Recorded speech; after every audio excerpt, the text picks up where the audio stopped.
Hello everyone!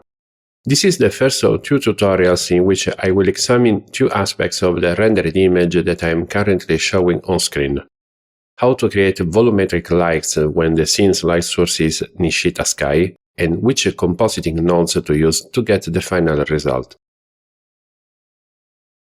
The tutorial was created with Blender 3.6 and, like most of my tutorials, its text version is available for free download at the link provided in the description.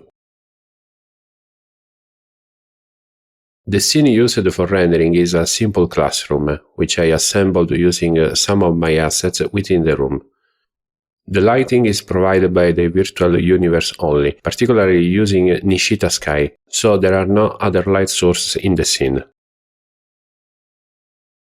Starting the rendering in cycles with the noise enabled, this is the result we get.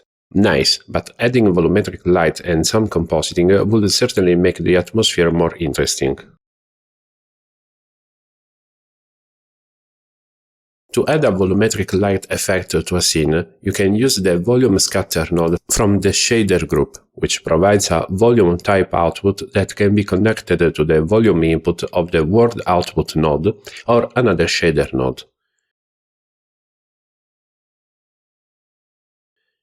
The problem that arises when directly connecting volume scatter to the volume input of the world output node is that the resulting image is completely black.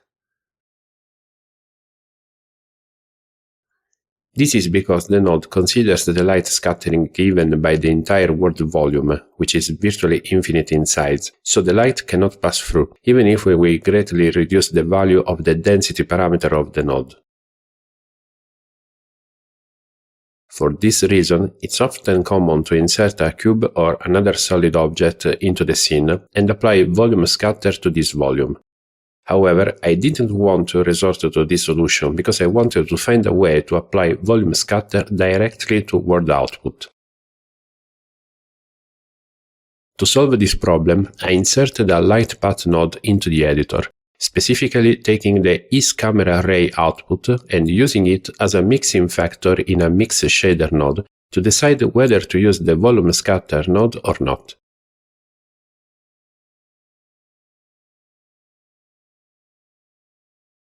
The reasoning behind this is as follows.